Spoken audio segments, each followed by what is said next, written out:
when we would go to our customers and say, hey, we can't give you your rebate right now. We got to take it and use it as operating capital. When those customers are looking at us in the eyeball and saying, okay, we trust you. And we went through that at the bottom of the downturn where we actually had our customers telling us, please don't stop. Well, very honored and excited for the podcast today. Welcome, Bill. Brad, happy to be here. Honored to be here. It's a great deal. I know you guys do a great job putting this all together, so I'm happy to be part of it. Well, the honor's mine. And Bill Smithers, he's the founder of CBUSA. You're one of those few people in the industry that I think myself, as many others, feel very fortunate to get to know. And, Bill, you have such a great reputation, not only for the business you built, but what you've done for the industry and us builders and CBUSA, which is now acquired by Buildertrend. And, you've been a huge advocate for us and so many of the trades. And so I can't wait for this episode. So appreciate all the work you put in behind the scenes. Thank you. Means a lot. So just a quick background too, Bill, he, founder of CBUSA, which we're going to get into. I know, this podcast will come out after our summit, which is something that, was the Power 30 originally. So maybe, before we get into the summit, Power 30, I want to start with a GPO because I know this is one of your ideas. Speak about what a GPO is. Yeah, it's great. Thanks, Brad. The term GPO refers to Group Purchasing Organization, and that's what we've been since we started back in 2004. But the GPO vernacular has just started to be used a little bit more frequently in the marketplace. But essentially, what it is, it's a group of customers that work together to improve their position in the marketplace by combining their buying power and effectively leveraging that with really good partners, both on the manufacturing side of the business and on the supply and distributorship side of the business. So we've been doing that since 2004, and the whole GPO concept was really at that point not new to the business world, but fairly new to the independent and custom builder sector back when we started. So it was it really came from a combination of two things. My work with a production builder for 10 years that went through the mid 90s. So I'm dating myself here, But I started my own custom building operation as soon as I left the national builder. And the operation that I was running when I left the national building company was Ryland Homes. Did about 500 units a year. Back at that point, it was lower price point, but a lot of volume going through the system. And when I left to open my own custom building operation, the transition to a company that was doing $10-12 million a year and a whole lot fewer starts was pretty stark in terms of what I felt like my leverage was in the marketplace and what my ability was to really buy like a great customer. And my belief always was, and still is today, that good customers should earn the best pricing in the marketplace. And when you don't have the volume to go along with your excellent business practices and the way that you work with your trades and suppliers, unfortunately, you just don't swing a big enough stick in the market to get at that extreme buying level. And that's what CBUSA is all about. That's what any GPO is all about. That you want to work effectively with your peers to improve your position in the market. Well, I think you say this lightly, and we're going to get into this, Bill, because the feat that you've achieved, to put us together, there's so much work behind the scenes. I started my career in production. You did too. I was a production builder for about a year as a superintendent. And to your point, Ryland, you're doing 500 homes. I think the company I was working for did about 350. And so you're learning how to adapt, with high speed. But even then, the company I worked for, they didn't have the buying power of D.R. Horton or Lennar or some of these really big players across the country, Pulte. They can go into your point, and they can go into these manufacturers, and they can do, correct me if I'm wrong, one of two things. They can either get, we saw this during the pandemic, they could get commitments for product, You know that like product coming out, they're going to have first right of refusal. They're going to have a first, also pricing, right? Because they're buying so much collectively, as in the industry that they can get better pricing. And what's really tough when you're, I don't want to say a small builder, but even a custom builder, you may be doing 10 million a year, 50 million a year, maybe 80 million a year. But essentially that may be 15, 16, 20 projects. It's not very much. And so you have this fragmented society across the country where many of us are small operators, we're small businesses. And, speak to like this idea of 2004, you come up with it. How did it start maybe in your area and how did you expand it across the country? Because you're herding cats. Like construction is herding cats. And when you're trying to get people to commit, and I know you do surveys with us and say, Brad, how much are you committing to buy so that you can go to these manufacturers? But, there's a lot of moving parts from someone in Oklahoma to Atlanta to myself in Scottsdale. The product's totally different. Yeah, I think that, I mean, you've touched on a lot of different elements of the business, which is great. So I think at it kind of, we'll talk about the highest level that, when I was working with a production builder, and you probably experienced this a little bit yourself, lots of volume, lots of things moving quickly. I'm not sure we were always the best partner. Because it was really intensely focused on the bottom line. Transitioning to having my own business and knowing that not just my reputation in the marketplace, but the way that I worked with the trades and suppliers and in creating what I created was really important. And we were doing that at a local level. So the belief always was that if we could pull together like-minded builders, companies that run their businesses well, pay their bills on time, have good reputations in the marketplace, and find a way to work together, we should be a lot more attractive to folks at the manufacturing level and at the channel partner level. And you mentioned fragmentation. I mean, it's a key factor. You've got half of the market that is the nationals and big regional players. And there's certainly big targets that manufacturers and distribution partners go after.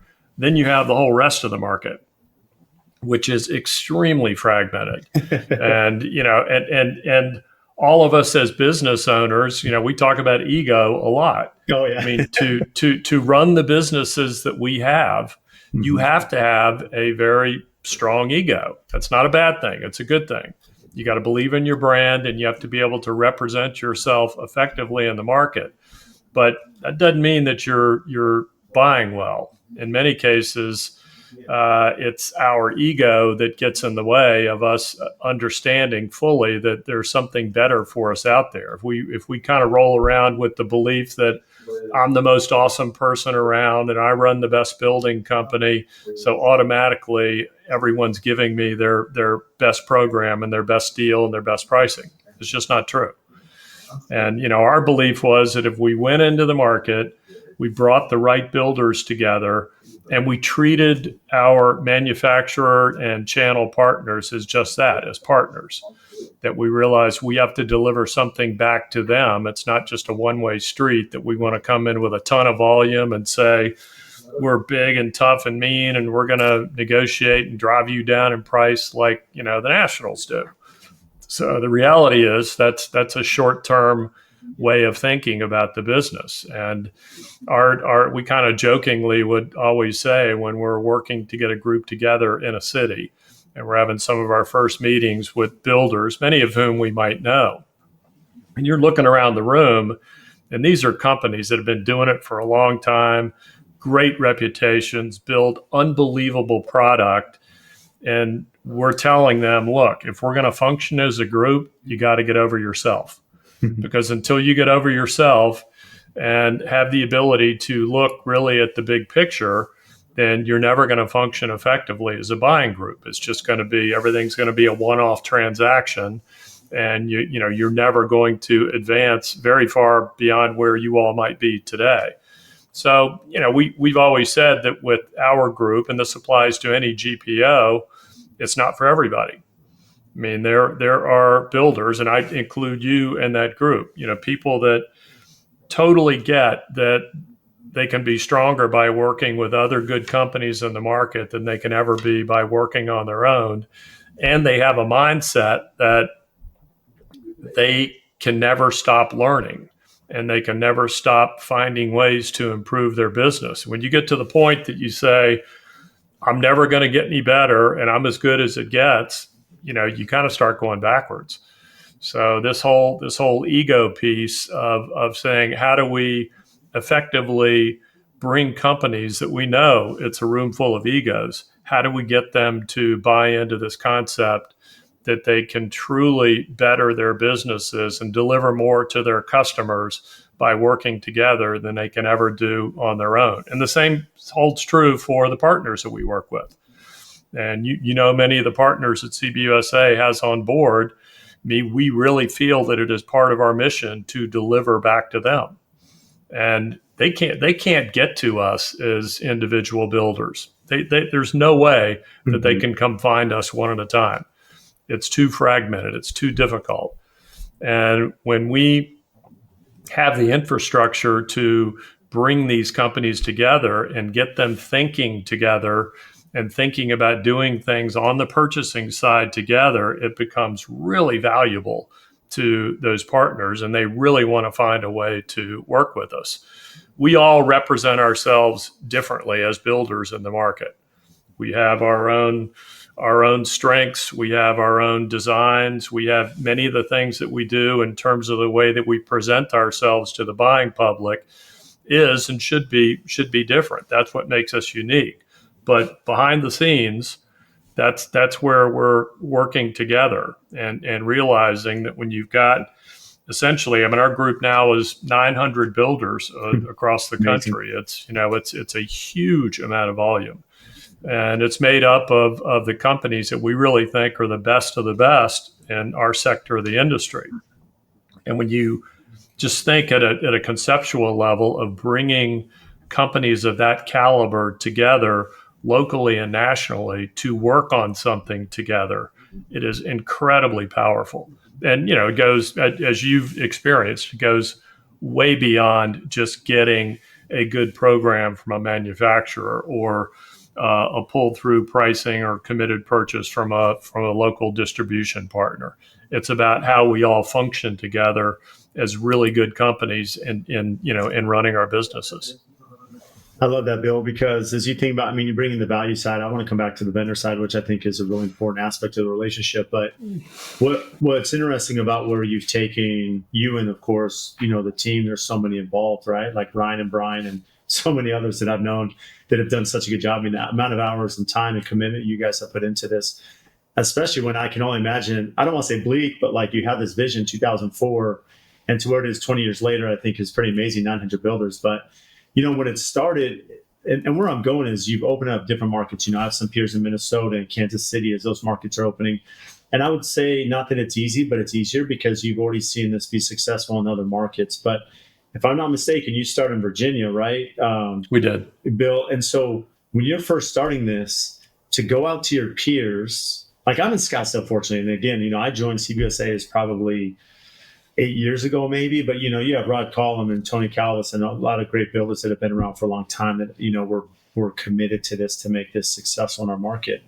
But for you to start this vision, how did you go to your peers to sell them on this idea to be like, hey, I know we have egos in our own businesses, but if we group together, because not that you're sharing financials like a traditional Builder 20, but you are getting them at the table to have conversations and take time out of their company and meet, quarterly or monthly, and then going to the vendors. Someone has to lead this charge, which takes a lot of work. Yeah, you mentioned Builder 20. We are huge believers in that program, and really any peer program or betterment coaching program. There are others that are out there, but Builder 20 was part of where the whole spark for CBUSA came from. I was in a Builder 20 club.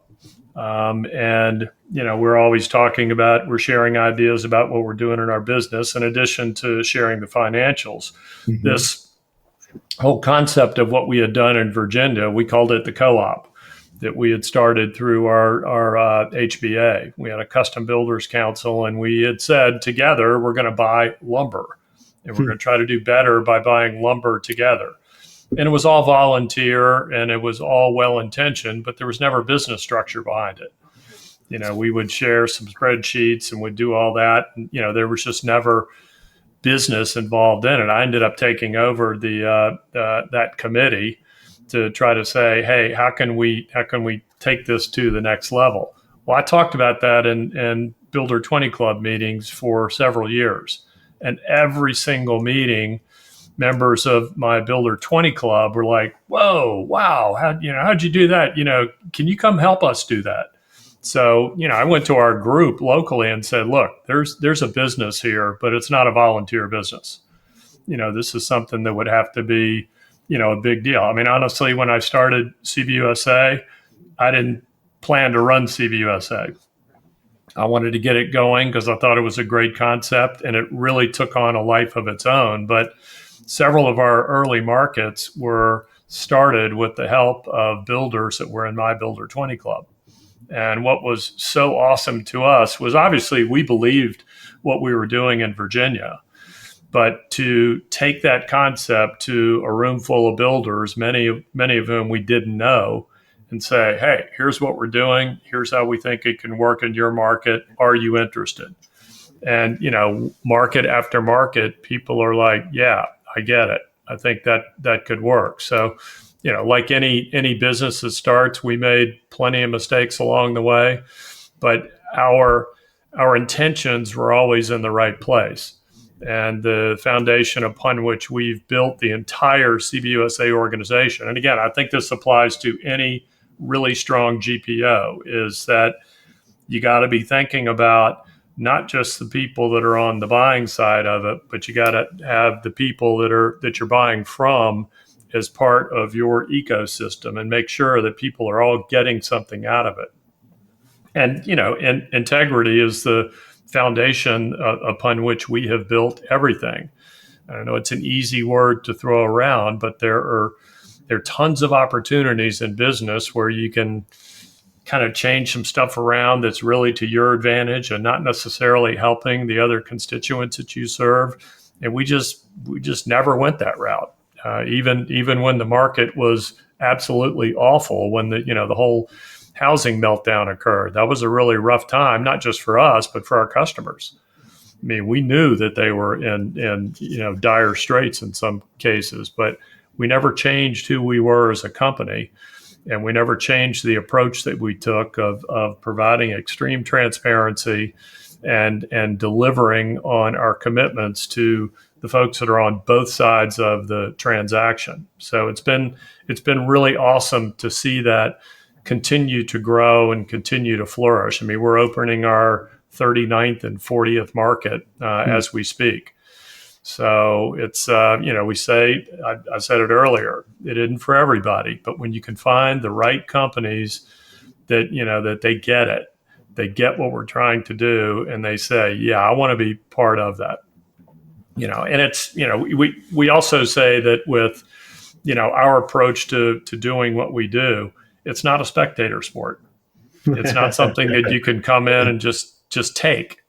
And, there are companies that, you know what our industry like, and it's not different than any other industry. You got this group of leaders out there, and then you have a much bigger group of followers. Mm-hmm. So the followers in many cases are going to go, well, that company's doing it, so I'm going to do it. But until they get bought in, until they get invested in what makes it work, that's it's a critical link that we have to make, and that's what our team does such a good job of doing, is getting people to see where those opportunities are. And you can't sit on the sidelines. You got to be in the game, because when everybody gets in the game, we are a formidable force in the marketplace, and we deliver a lot of value to the partners we work with and the customers that buy the homes that we build. So that's what makes it so gratifying and awesome for all of us, because we just, we love what we do.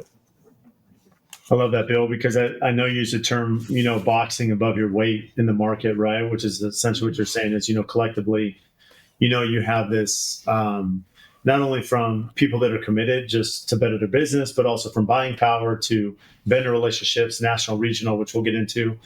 But the value proposition is interesting because you touched on this earlier that for a lot of the vendors, what's the value add for them? It's a very fragmented market. You take someone like Kohler, for example.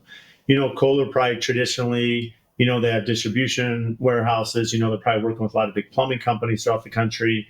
They're bringing them in. Working with a lot of the big production builders. Hotel chains. Different. And so the commercial side makes a lot of sense.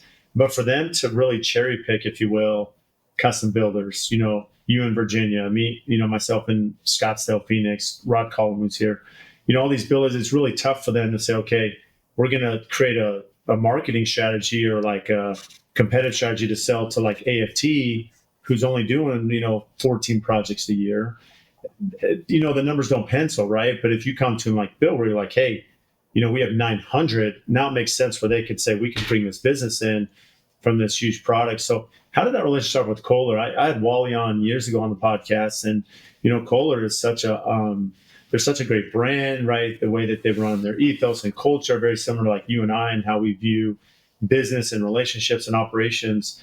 Walk through that relationship because, and correct me if I'm wrong, that has to be one of your biggest like draws into CBUSA of value. Sure. Bringing in Kohler. I mean, there's others I'm sure since then, but walk through how that relationship started. Yeah, we have we've a long-standing relationship with Kohler, and it was good because Kohler and David Kohler in particular, from day one, believed in what we were doing.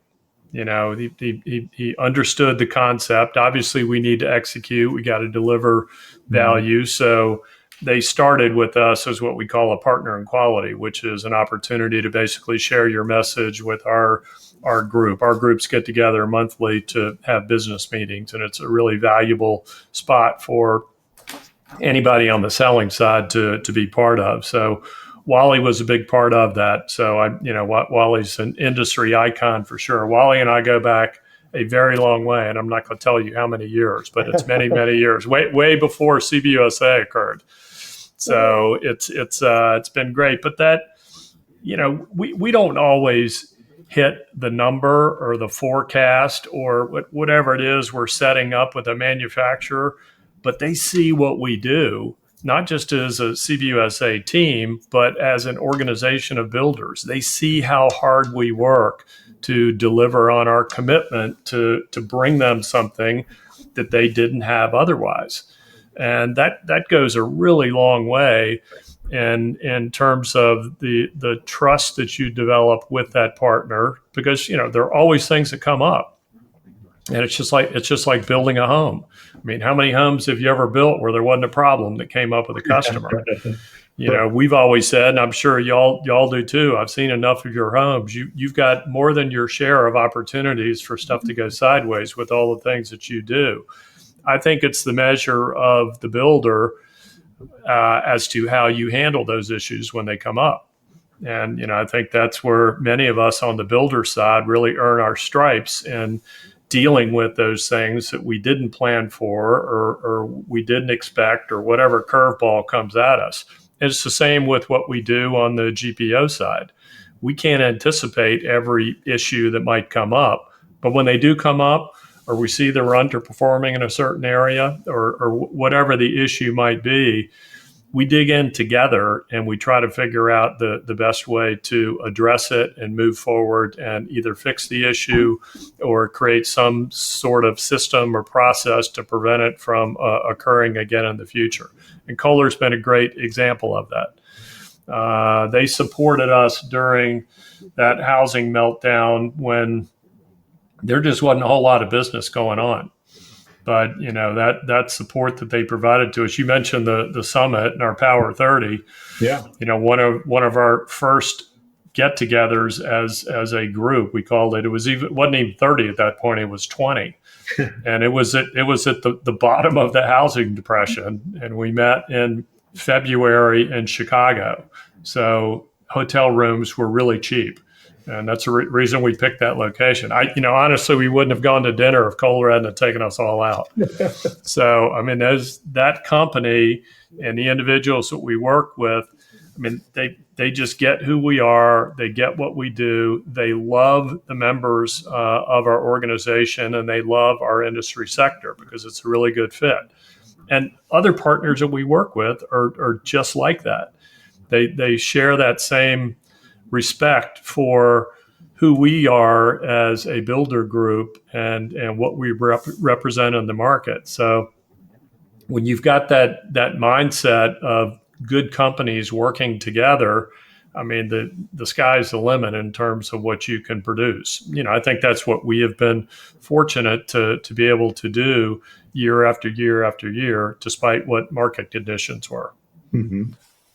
Yeah, I love that. And, as you think about, I want to touch on the summit itself. I mean, I think when I first joined, you did have the Power 30, which essentially, the top 30 builders, top 20 for a time around the country. And that had to do with a few different variables, I'm sure, based on volume, participation, commitments, to the different manufacturers that are involved.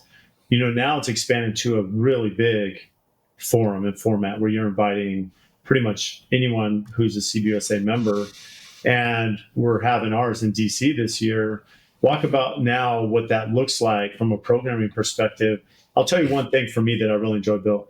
I've come to this, I think it's 7 or 8 years in a row now.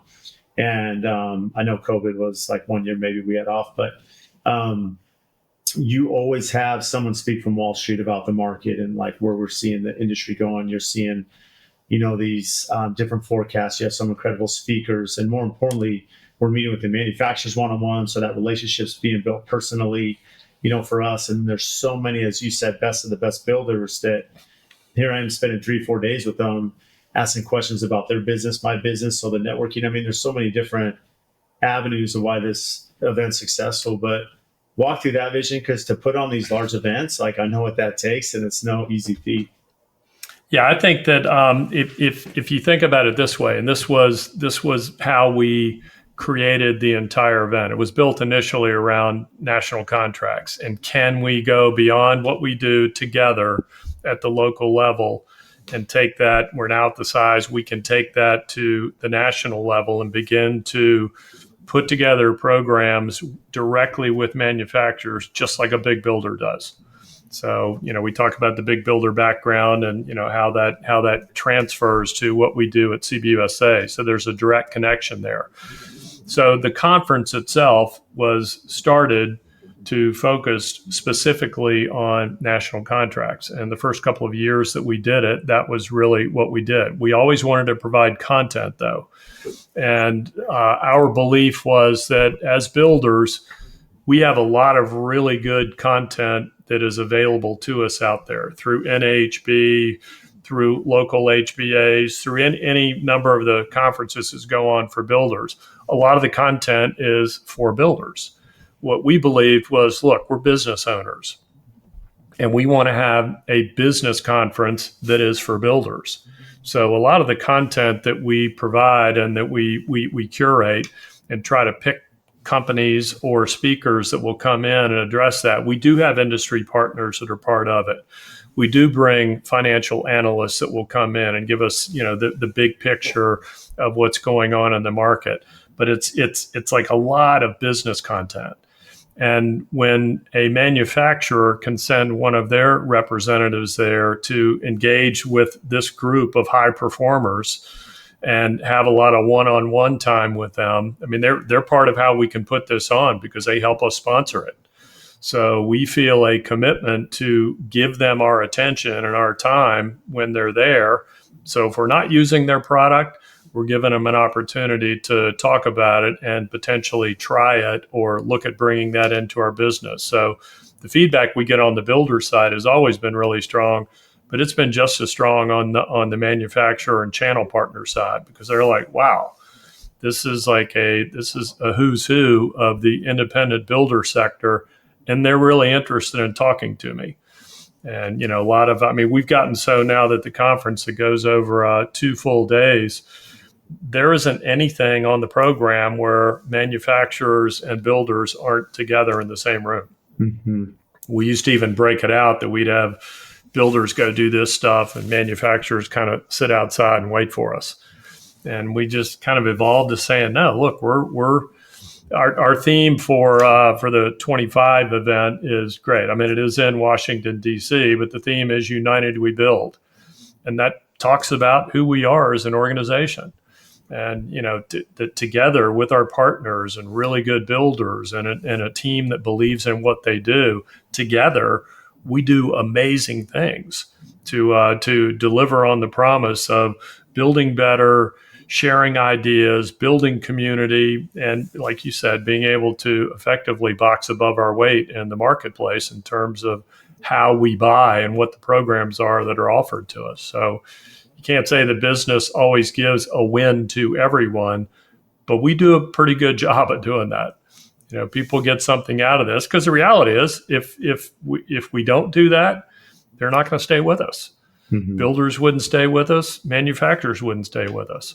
So from your team, I've met a lot of folks on your team. When they love what they do, I mean, it's just normal for them to be 110, 120% of what is typical in the market in terms of what they deliver for your brand and to the customers that you all serve. And that's, it's the same way that we are. Yeah, I love that because it is true. I mean, there is that, whether it's a synergy, camaraderie, I mean, there's a lot of different aspects that play into that between, just our company dynamics, but also industry-wide and then with our vendors.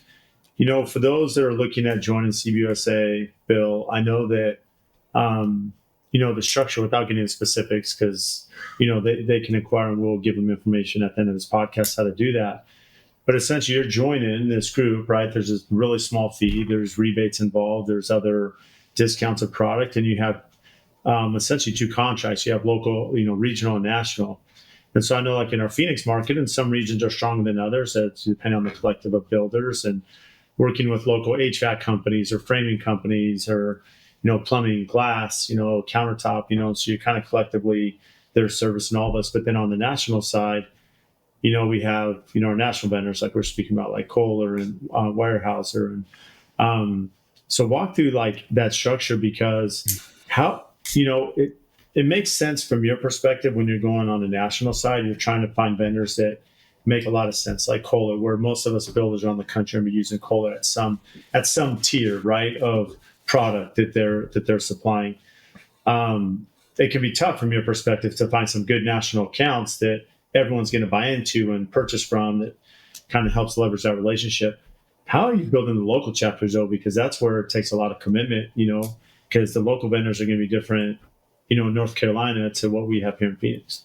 Sure. It's interesting you say that because one of the things that has been consistent across every market that we have started in the country, bar none, is that every market says, I get how that can work in all these other markets, but our market's different. Right. Every market says the same thing. And we politely go, well, okay, but it's really not. Right. The same dynamics are at play. We're picky about who gets into the program, and that's not just to be, jerks about it. Part of the value proposition we provide to a local vendor is that the rebates that are earned are only earned if that builder pays their bills on time. Mm-hmm. And, it's a sad statistic of our industry that a large percentage of builders just don't pay on time. Mm-hmm. They use their trades and suppliers as a bank. Mm-hmm. That doesn't mean they don't pay, but they don't pay. If payment terms are, pay within 30 days, they pay in 45, they pay in 60. And we've gotten our group to realize that, look, when you do that, that's being priced into the next bid that you get. Mm-hmm. And part of what our organization has been built around is that if a builder buys from our local vendor at the price that they agree to and pays them on time, and on time means within terms, then there's a rebate due. And we take part of that rebate as our management fee. If the builder doesn't pay on time, the rebate is zero, which means that we essentially have worked for free. And when we share that with the vendors that we're trying to bring on board, it shocks them, first of all. They're like, wait, so you don't make anything? We're like, no, we make zero. So we don't have a lot of tolerance for people that don't pay on time. Mm-hmm. So when we get that mindset working within a group, and they understand the opportunity, and clearly, because now we've done it a lot of times, we can talk about success in other markets. In some instances, we actually bring builders from another market to a market where we're setting something up, or vice versa. We send one of them to one of the other meetings. When we start having that dynamic going on and are now recruiting vendors, trades, and suppliers at the local level, we've got a track record and we've got a value proposition that makes sense. That, wow, I get to set my price. They're not telling me what the price is. And if these companies buy from me and they pay me on time, then I got to pay something back. So it's totally a pay for performance system. And that's been part of how we've been able to get folks to work together on the vendor, trade, supplier side locally. But that starts with us as builders. And we have been effective at getting builders to understand that if you just put your little pinky toe in the water, that's what kind of deal you're going to get. If the market sees you as truly working together, and the market will test you, and we tell people that day one, when we go and we do a committed purchase or we do something where we're truly working together, we tell them the best price you're going to see maybe in your entire life is the day after we award that first committed purchase to a competitor in the market, because the other ones are going to come at you with the blue light special.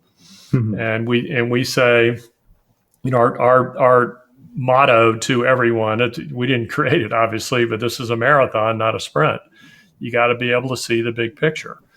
And when builders buy into that and say, yes, I want to be part of that, and yes, I'm willing to help channel my business to those companies that are helping to support me and helping to make my business better in the market, it starts to work really well. And it doesn't take long for that dynamic to shift in the market from companies saying, I got to figure out how I can get around this group, and go back to selling them one-on-one. Mm-hmm. As soon as they realize we're working together, it changes. Overnight, their whole perspective changes, and then they look for ways that they can help support what we're doing. So we think we deliver results to them. And, fortunately, our track record we always look at what the attrition rate is of like either builders or vendors that join the program and that subsequently leave. And those numbers are really low.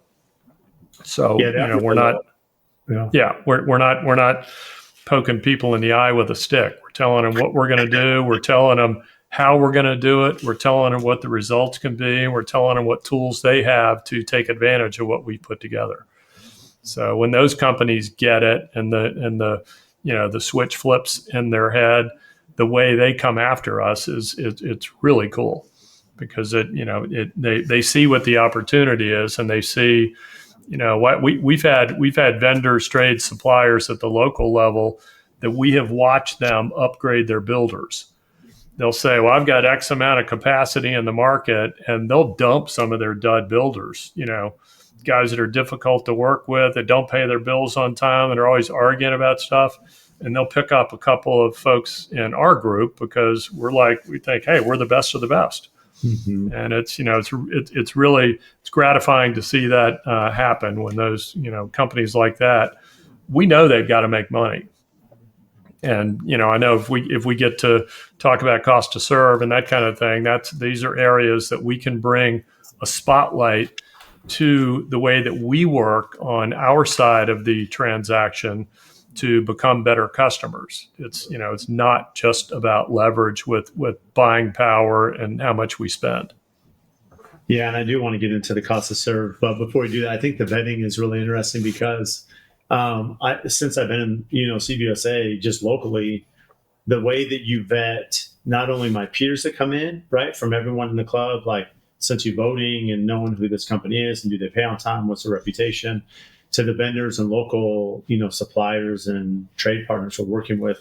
This is a very extensive process. It's not as easy as like, hey, Bill, I want to sign my company up. I want to pay the dues to be a member. It's a lot more strenuous to get involved. And the reason I bring that up is because on a side note, my brother and I, we have a steel company, right? And we self-perform steel. And what's tough about the commercial world, anyone that's done commercial, AR is a problem for us because big GCs, they sit on a lot of money, and sometimes it's not just them, it's the owners. It's pay when paid, and so as the trade partner, you're way down the line. There's retention typically, and so you have to plan for that just as a small business because you are never getting paid net 30 in some of these big commercial projects that we're doing. Residential. Sometimes you see some of these builders leveraging their trades as a bank as well, and it makes it really tough in a cash flow business. And so that's why I do appreciate the CBUSA's commitment to, us as business owners to make sure that we're in good financial standing so we can pay our vendors, pay our trades, and keep everyone, feet in the meter instead of making everyone finance the job. Yeah, and we don't come in and, go all heavy-handed on folks and go, these are the payment terms, this is what you're going to do. We say, what are your payment terms? What are your expectations about what we need to be able to do? Will you take credit cards? Will you not take credit cards? We get all of that information up front so they know what they're signing up for, and then we can set the proper expectation for the members of our builder group. So, and again, I go back to what I said before. If our builders don't perform, particularly on the payment side, we don't get paid.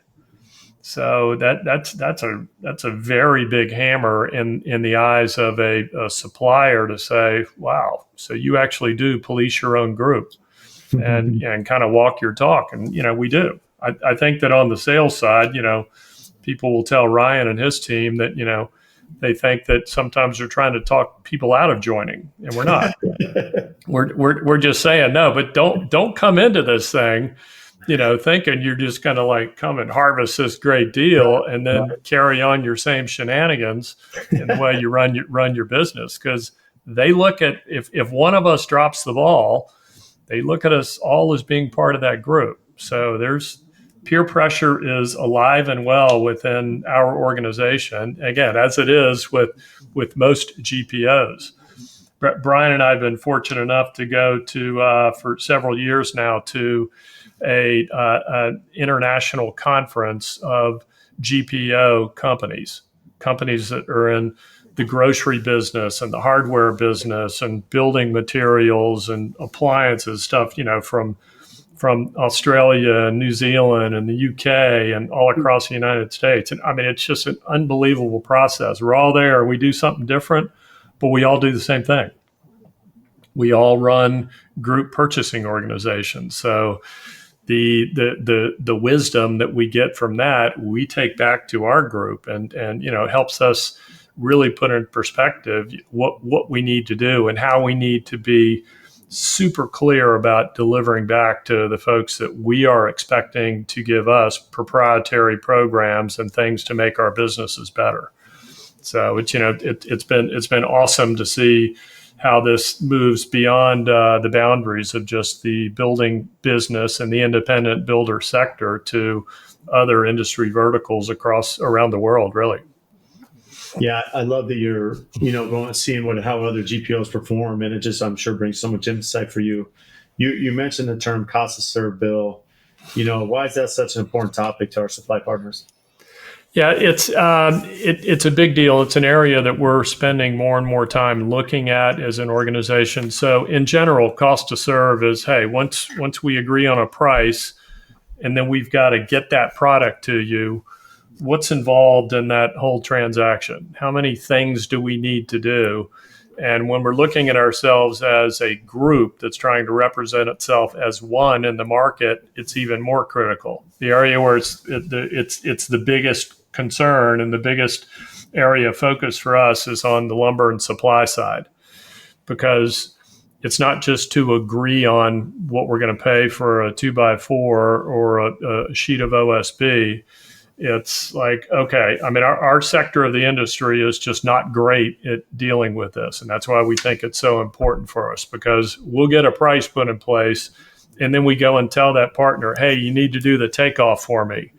And then, I'm going to make you deliver 37 times during one frame to a project versus a production builder that'll take 2 or 3 deliveries. Mm-hmm. Then we're going to say, well, we're going to have all this stuff that we need you to come back out and pick up and give us credit for because we changed something or, something wasn't right in the material estimate. And when you get there, it's as a supplier, it's like a yard sale. You got to go around and pick it all up. Is the job ready? Do you get paid on time? Do you use credit cards? So all of these things have a dollar sign associated with them.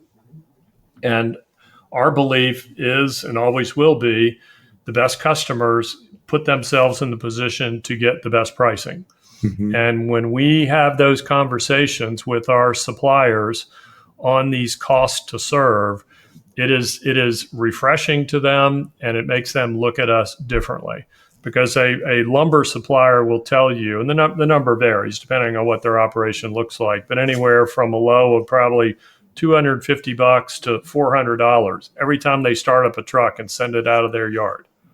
Mm-hmm. And when you look at, we have the metrics on our own builders and builders that really run their jobs well and are super efficient. Maybe for a $60,000 framing package, they'll have 6 or 7 deliveries and 1 pickup.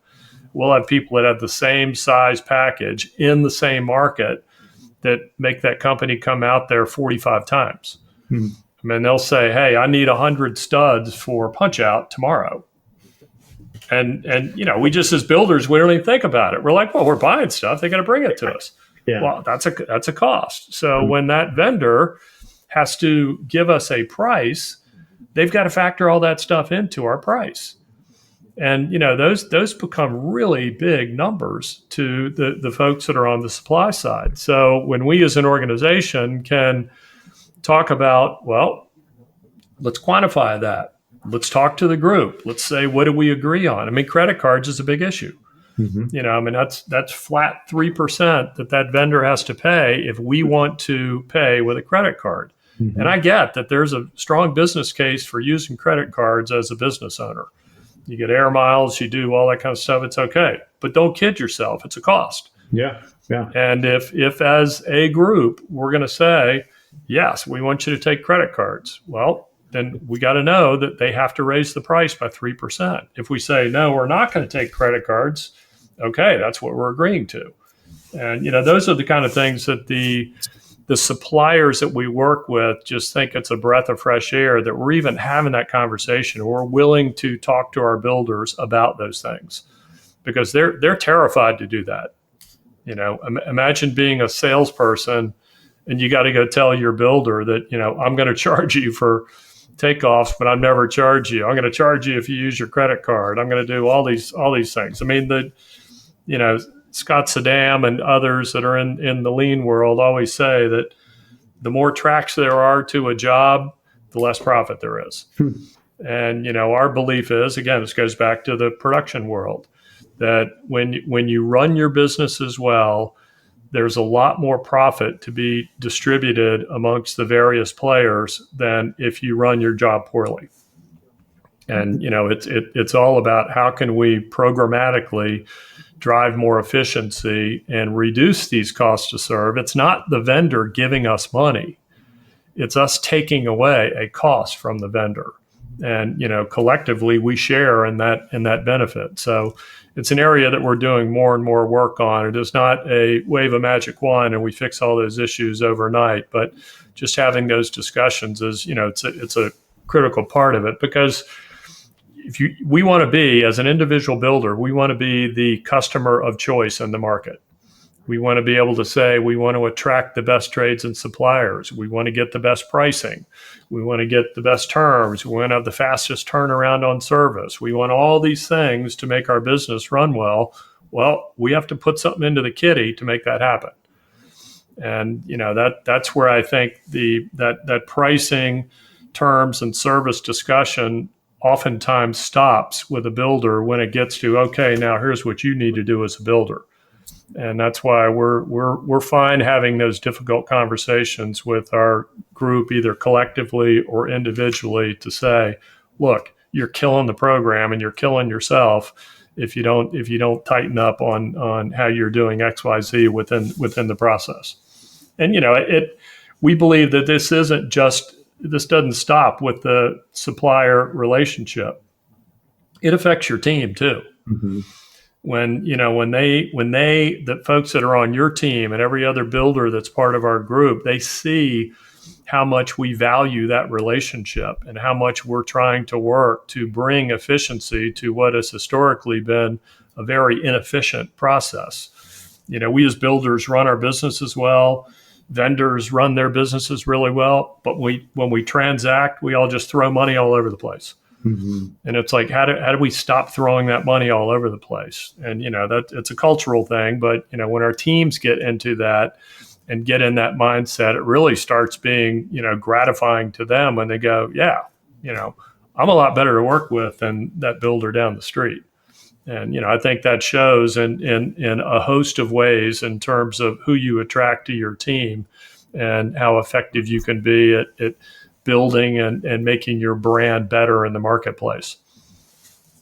What's interesting, Bill, that you touched on here is I think as business owners, you made a comment that some of us may be running our business well, but there's a stark difference to running your business well to understanding how other people run their business. And whether it's your trade partners, your vendors, your interior designers, your architects, like those that you're associated with, the more you understand their business and how that applies to you, that's where the efficiencies come in.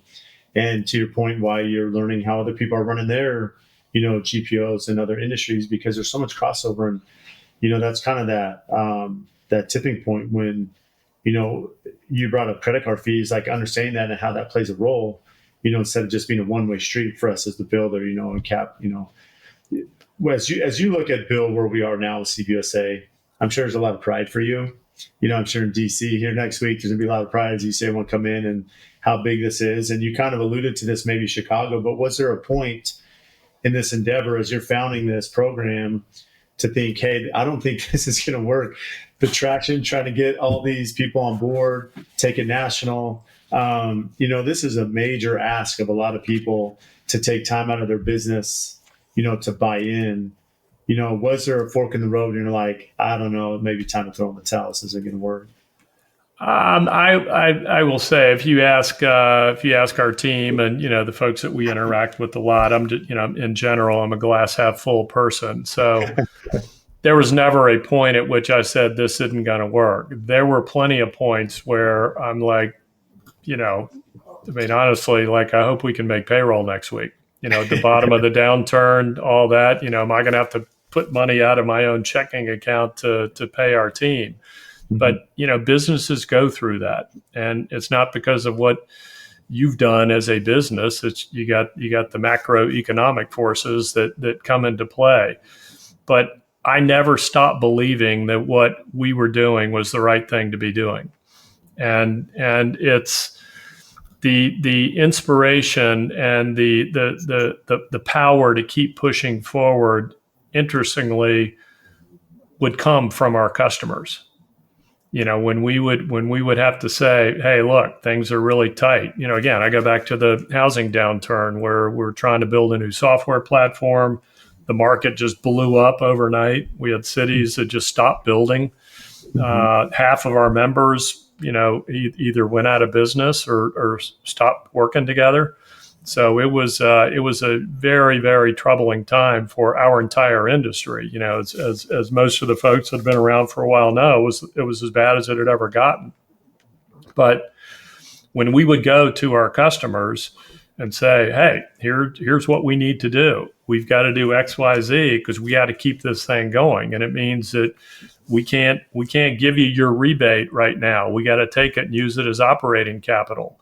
When those customers are looking at us in the eyeball and saying, okay, we trust you.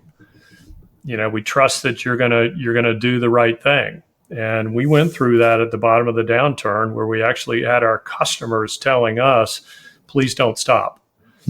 Please keep going. So we internally believe that we were doing the right thing, but we had a lot of headwinds that we were going against. And, the awesome thing for us is as we came out of the downturn and went back to every one of those customers that we in effect had taken a loan from and paid them back. I mean, we tracked people down that were no longer in the industry and gave them their check. And the credibility and integrity stripes that we got from that entire episode I'm sure. took what was already a really strong group and strong support of our mission in the market and took it, to an even much higher level. So I give credit to not just our team, but to many of our best customers who stood by us when we really needed them to stand by us. And some of our partners have already mentioned Kohler as an example. DuPont's another one that, said, we're with you. We believe in what you're doing. I know it's tough. We're not going to stop being a partner in quality, even though you're not buying much. Those kind of things, they really tell you that, yeah, we're doing the right thing. We're delivering something that is of extreme value to the people that we serve. And there's nothing that's going to stop us from doing that. So it's a valid question, but, we believed we would persevere through it. A lot of nail biting during that process, but it made going up the mountainside on the other side even that much better. Yeah, it definitely makes it sweeter. So what keeps you up at night now? We've got other things we're working on. We're now part of the Builder Trend organization. We're trying to create a purchasing solution for good companies that are on the Builder Trend platform, but don't happen to be in a CBUSA city. So in effect, it's a new startup. And I wasn't involved in it initially, but now I've taken an active role in helping to move this thing forward. But it's, the same things that have always been a challenge for us remain a challenge. We have to get people to believe in the power of working together. And obviously us believing it and having seen the benefit of that is an extremely valuable and powerful tool in getting them to believe it. But it's still the same thing. When you're talking to individual building companies that are doing really well and the owners are making really good money, and you're saying, I think we can make it better for you. Some of them are just like, I'm kind of okay with how it's going right now. So that's why we say it's not going to be for everyone. But for the people that are like, I don't care how well I'm doing. If I can do better, I'm really interested in talking to you. Right. And every time we find one of those companies or one of those individuals in a market or anywhere that we're working with them, it's like another shot of juice for us and our team. We say that our job is to push a rock uphill every single day. But when we get a win with a customer, we get someone that joins a contract and they go, oh my God, that's like great. I can't believe that it actually did what you said it was going to do. We know that person is going to be anxious to say, okay, what's next? So we look at every one of those wins as the validation that we want and need as an organization to keep saying, yep, we're going to keep going. If we got to go hit you in the head with a 2x4, we're not going to stop until we can get you to look at what we're bringing to you and seeing where it's value to your company. And, one by one, day by day, those things happen again and again and again. And, like you have, it's your company. When you get really awesome people that are out there doing that, it makes it so you knit together and you can move mountains. I love that, Bill. Well, can't thank you enough for your time. And as we close this, what do you do for fun? I'm starting to be a fly fisherman. Oh, no. So you would think maybe it's a little late to get started on that. I've done a little bit of it, but every time I do it, I'm like, oh man, I need to do more of that. So yeah. I keep finding opportunities to go out and see what I can do and realize that it actually is fishing. It's not catching. So yeah, if they were just going to jump in the boat or jump in the net, it'd be all good. So that's been something. And we have a small farm here in Virginia too, so that takes a ton of work. My wife does flower farming, which means that I'm the free labor. So a lot of time on tractors and mowers and all that kind of stuff. So, but it's good. We love it. That's amazing. Well, Bill, you've been incredible, great mentor. Very excited to see you this weekend. And for those listening, where can they find you? How can they learn more about CBUSA to see what's available in their markets, see if they can join, this incredible group we have? Yeah, they can get in touch with me or Ryan Lipchek. His email is very easy. It's Ryan at cbusa.us. He runs everything for us on our sales side. He's been with CBUSA for, I think, 18 years now, so he knows the ropes. And really, really good resource. I'm happy to talk to anyone that wants to know more about CBUSA or just GPOs in general. We're huge believers in that industry and that space and the value it can bring to a company. So if you're not in a GPO, you should be. I love that. Well, as we close here, it's funny, Ryan, I'll tend to have these conferences and I'll have all 30 or 40 of them text Ryan at the same time. So he's right. like, yeah, Brad, I think you're in a conference or something because everyone's texting me. I'm like, yeah, text Ryan and make sure you join the group. But anyway, right. Right. It's great. Yeah. I can't thank you enough. Appreciate all you've done for us locally and nationally. You've been a big resource. So thank you. Well, thank you, Brad. I mean, you've been an inspiration for a lot of folks, and thankfully, you are very active on social media, so people can see what you do and the magic that you make happen with your customers and the projects you do. I've had the privilege of seeing several of them, and my mind is always blown every time I go to one of them. So it also usually costs me a lot of money when my wife and I came and saw you year before last out in Scottsdale, and she's like, as we're doing a house, wow, you got to do what Brad's doing over there. I was like, honey, no, we are not in that league. Oh, so. It's funny you say that because sometimes my team gets mad at me. They're all, Brad, quit posting on social media because I'll post, and then the next day, the client's like, hey, I want to put this in my house, and my team's like, now we got to make this change. But it's funny. Yeah, like I'll say, I'll talk about a pool, but we're not going to have a lazy river around our pool.